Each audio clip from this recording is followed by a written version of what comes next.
ሀውቲ የኢትዮጵያን ጉሮሮ አንቋል። ኢትዮጵያም አስመራን እያመሰች ነው። ሊዮኒውስ ዛሬ ዓለማችን በአዲስ ኃይል አስተላለፍ ምጥ ላይ ትገኛለች።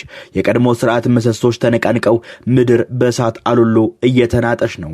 ከሩሲያና ዩክሬን የደም መሬቶች፣ ከቻይና ታይዋን ባህር ወሽመጥ፣ ከህንድና ፓኪስታን የድንበር ፍጥጫ እስከ እስራኤልና ኢራን መራር መገፋፋት ድረስ ዓለም በዲፕሎማሲ ቋንቋ ሳይሆን በወንድ ልጅና በእሳት ላንቃ እየተሞሻለቀች ትገኛለች። ይህ ዓለም አቀፋዊ የጂኦፖለቲካዊ መልክዓ ምድር ሽግግር ወላፈኑ ወደ ምስራቅ አፍሪካ አፍንጫ ደጃፍ ላይ አውርዶታል። የመካከለኛው ምስራቅ የእሳት እቶን የሆነው የእስራኤልና የኢራን ጦርነት ዛሬ በቀይ ባህር ሞገድ ላይ የጥፋት ጥላውን አጥልቷል። በቀይ ባህር ላይ የሚታየው ትዕይንት ግን ለኢትዮጵያ የሩቅ ጦርነት ሳይሆን የህልውና ጉዳይ ነው። በኢራንና በሻቢያ ሴራ የሚቀለበው የየመኑ ሀውቲ ታጣቂ ቡድን በእስራኤል ላይ ሚሳኤሎችን በመተኮስና ቀይ ባህርን እዘጋለሁ በማለት በኢትዮጵያ ጉሮሮ ላይ ሰይፉን ስሏል። ኢትዮጵያ 95% የሚሆነውን የውጭና ገቢ ንግዷን የምታከናውነው በዚህ ታሪካዊ ቀይ ባህር በኩል በመሆኑ ይህ የሀውቲዎች ዛቻ ሀገሪቱን ለማነቅና ዳግም ወደ ድህነት አዘቅት ለመወርወር የታቀደ ሴራ ተደርጎም የተወሰደ ነው። ነገር ግን የኢትዮጵያ ጠላቶች አንድ ታላቅ የታሪክ እውነትን ዘንግቷል። ቀይ ባህር የአክሱም የፑንትና የዳማስ ስልጣኔዎች መሰረትና የእትብት መገኛ ነው። ኢትዮጵያ የመንና ኑቢያን የገዛችው በዓለም የታወቀ ገናነቷን ያረጋገጠችው በቀይ ባህር ላይ ጌታ በነበረችበት ወርቃማ ዘመን ነበረ። ዛሬ ያንን ገናነት ለመመለስና የታነቀውን ጉሮሮ በጀግነት ለመበጠስ ኢትዮጵያ በአሁኑ ሰዓት በእሳትና በብረት እየተፈተነች ትገኛለች። በመካከለኛው ምስራቅ ሰማይ ስር የሚንቦለቦለው የጦርነት እሳት አድማሱን አስፍቶ የቀይ ባህር ሞገድን እያናወጠ ይገኛል። የየመኑ አማጺ ቡድን ሀውቲ ከኢራን የሚለገሰውን ድጋፍ ተቃኝቶ በእስራኤል ላይ ቃታ መሳቡ ለዘመናት የቆየውን የቀጠናውን የኃይል ሚዛን አዛብቶታል። ጥይቱ የተተኮሰው ከሰንዓ ተራሮች ቢሆንም ድምጹ ግን በአዲስ አበባና በአስመራ አድማሶች ላይ እያስተጋባ ይገኛል። ይህ ጦርነት የርቀት ሳይሆን የህልውና የጂኦፖለቲካ ሳይሆን የሀገር ሉዓላዊነት ጉዳይ ላይ የሆነ መጥቷል። ሁቲዎች በቀይ ባህር ላይ የሚፈጽሙት ጥቃት ዓለም አቀፍ የንግድ መስመርን ከማስተጓጎል ባለፈ የኢትዮጵያን የህልውና በር እያንኳኳ ይገኛል። ኢራን በሁቲዎች በኩል የምትዘረጋው የረጅም ርቀት ክንድ ቀይ ባህርን የጦር አውድማ በማድረግ ምዕራባውያንን ለማስጨነቅ ያለመ ቢሆንም ሰለባው ግን የምስራቅ አፍሪካ ሀገራት ናቸው። በቀይ ባህር ሰላም መታወክ ማለት ለኢትዮጵያ በቃላት የማይገለጽ የኢኮኖሚ መታፈን ነው።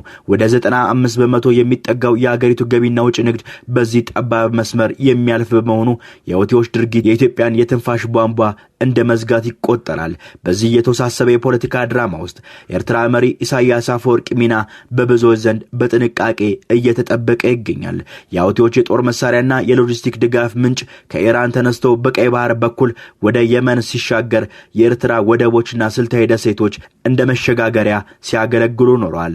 ይህም ጉዳይ ኢትዮጵያም እስራኤልም አሜሪካም የሚያውቁት ጉዳይ ነው። የኢሳያስ አፈወርቂ አስተዳደር ከኢራን ከሁቲዎች ጋር ያለው ግንኙነት የብረት አቀባይነት ሚና እንደሆነ የሚገልጸው ግምት ኢትዮጵያ በዲፕሎማሲና በደህንነት ረገድ አጣብቅኝ ውስጥ ከቷታል። የኤርትራ ደሴቶች ለሁቲዎች መሸሸጊያ ወይም የድጋፍ መስመር ከሆኑ ኢትዮጵያ በቀይ ባህር በኩል የምታገኘው የትንፋሽ ቀዳዳ ሙሉ በሙሉ አደጋ ላይ ይወድቃል። ይህ ደግሞ አዲስ አበባን አላስፈላጊ ወደ ሆነ ግን ወሳኝ ወደሚባል ወታደራዊ እርምጃ ሊገፋት ይችላል። ኢትዮጵያ አሁን ያለችበት ሁኔታ እንደ ሞት ዝምታ የሚገለጽ አዋጅ ላይ ነው። ይህ ምህርን የተከተለ ይመስላል። መንግስት በቀይ ባህር ጉዳይ ላይ ያለው ጽኑ አቋምና የባህር በር ፍላጎት ከሁቲዎች ጥቃት ጋር ተዳምሮ ሀገሪቱን ወደ ወሳኝ ታሪካዊ ውሳኔ እየገፋት ነው። የሁቲዎች የብረት አቀባይ እጅ ለመቁረጥ የሚደረገው ዝግጅት ከሀገሪቱ ደህንነት ጥበቃ ባለፈ የቀጠና የበላይነትን የማረጋገጥ ጉዳይ ነው። የኢትዮጵያ መከላከያ ሰራዊትና የባህር ኃይል እየገነቡት ያለው አቅም ወደፊት ለሚመጣው የኃይል ፍልሚያ ግልጽ ማሳያ ነው። ጦርነቱ በሁቲዎች በእስራኤል መካከል የተጀመረ ቢመስልም መቋጫው ግን በአፍሪካ ቀንድ ምድር ላይ ሊሆን እንደሚችል ይተነበያል። ኢትዮጵያ የራሷን ደህንነት ለማስጠበቅ ስትል ብቻ ሳይሆን የቀጠናውን ሰላም ለመታደግ ስትል ወደ ጦርነቱ መግባቷ አይቀርም የሚሉ ድምጾች እየበረከቱ መጥተዋል። ይህ ግጭት የሀገሪቱን ፍላጎት የሚጋጭበት ትልቅ አውድማ ይሆናል። ግብጽ፣ ሳውዲ አረቢያና የተባበሩት አረብ ኤሚሬቶች የራሳቸውን ጥቅም ለማስከበር በዚሁ ቀጠና ላይ አይናቸውን ጥለዋል። ኢትዮጵያ ወደዚህ ጦርነት የምትገባው ጥቅሟን ለማስከበር ብቻ ሳይሆን እንደ ትልቅ ሀገር የቀጠናው ኃያልነት ለማረጋገጥም ጭምር ነው። በቀይ ባህር ላይ የሚነሳው ማዕበል አሸዋውን የመን ላይ አራግፎ ውሃውን አፍሪካ ቀንድ ላይ ሊያፈሰው ይችላል። ኢትዮጵያ ደግሞ ይህ ማዕበል የቤቷን መሰረት እንዳይንድ የንቃት ጥበቃ ላይ ናት። የሁቲዎች ድፍረትና ኢራን ድጋፍ የምስራቅ አፍሪካን ጂኦፖለቲካ ካርታ ሊቀይረው የሚችል ክስተት ነው። ኢትዮጵያ በዚህ ጦርነት አዙሪት ውስጥ ገብታ ጥቅሟን ለማስከበር የምታደርገው ጉዞ የታሪክን የስትራቴጂያዊ ውጤት ይሆናል። ቃታው የመን ላይ ቢሳብም ምላሹ ግን በአፍሪካ ቀንድ የሚወሰን ሊሆን ይችላል። ኢትዮጵያ የብረት አቀባዩን እጅ ለመቁረጥና የራሷን የባህር በር ለማረጋገጥ በምታደርገው ጥረት የቀጣይ የወደፊት እጣ ፈንታ ይወሰናል። በዚህ አስፈሪ የታሪክ እሽክርክሪት ውስጥ እስራኤል ያልተገደበ እጇን ወደ ቀይ ባህር ማነቆ በመዘርጋት በሶማሊላንድ ምድር ላይ የወታደራዊ ካምፕ የድንጋይ መሰረት ለመጣል ቆርጣ ተነስታለች። ዓላማዋ ግልጽ ነው። ከሩቅ የየመን ተራሮች ላይ የሚወነጨፉ የሁቲ እሳት ነበልባሎችን በቅርብ ርቀት ለማምከንና በኤርትራ ሰማይ ስር የሚርመሰመሱትን ወታደራዊ እንቅስቃሴዎች በንስር አይን ለመቃኘት ነው። ይህ በሶማሊላንድ ዳርቻ የሚገነባው የብረት አጥር የቀጠናውን የኃይል ሚዛን የሚገለባብጥ አዲስ ፈንጂ ሆኗል።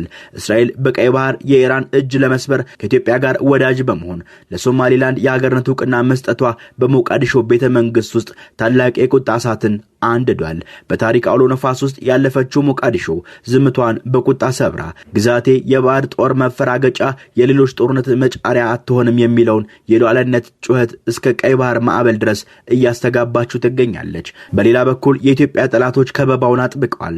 የሱዳኑ አልቡርሃን የኢራን አንጃ በመሆን ከሻቢያ ጋር በሚስጥር በመጎንጎን ኢትዮጵያን ለማዳከም ቀንና ሌሊት እየሰሩ ነው። ሆኖም ግን ኢትዮጵያ አትሸነፍም። ይልቁንም ይህንን ከበባ ለመበጣጠስ የጠላቶቿን ሴራ ለማክሸፍ ጀግና ኢትዮጵያ መከላከያ ሰራዊት በቡሬ ግንባር በአልገዛም ባይነትና በጀግነት ተሰልፏል። ኢትዮጵያ አንበሳ ከእንቅልፉ ነቅቷል። በቡሬ ግንባር የተሰለፈው የቁርጥ ቀን ልጅ የጠላትን ምሽግ አመድ ለማድረግና ወደብ አልባነታችንን የሚሰብረውን የታሪክ አዲስ ምዕራፍ ለመክፈት ጣቱን በቃታው ላይ ያሳርፏል። ይህ ፍጥጫ የቃላት ጦርነት ብቻ ሳይሆን የክብርና የህልውና ፍልሚያም ነው። በአንድ በኩል የእስራኤል ዘመናዊ የጦር መሳሪያዎችና ቴክኖሎጂዎች በሶማሊላንድ በረሃዎች ላይ ጥላ ለማጥላት ሲያደቡ፣ በሌላ በኩል የሁቲ ታጣቂዎች የኤርትራ ስልታዊ ዝምታ በቀጠናው ላይ የጥንቃቄ ደመና አጥልተዋል። የምስራቅ አፍሪካ ምድር ዛሬ የጂኦፖለቲካዊ ፈንጂዎች የባሩድ ቤት ሆናለች። ይሁን እንጂ ኢትዮጵያ በዚህ ውሽንፍር ውስጥ እንደ ወርቅ ተፈትና በድል ትወጣለች። የታነቀው ጉሮሯ ይለቀቃል፣ የታጠፈው ክብሯ ይቀናል። በዚህ የባህር ሞገድ የኢትዮጵያ የድል ዝማሬ የሚያስተጋባበት ጊዜ ሩቅ አይደለም። ኢትዮጵያ በጥበብ ትመራለች፣ በጀግነት ትዋጋለች። በዚህም አድራጊነትም በታሪክ ዙፋኗ ላይ ዳግም ትነግሳለች። ዓለም በዚህ ሰዓት የምጣር ላይ ነች። የቀድሞ ስርዓት ፈርሶ በአዲስ መልክ እየተዋቀረች ሲሆን ይህ ዳግም ውልደት ሂደት ደግሞ በደምና በእሳት በሰይፍ የታጠበ ነው።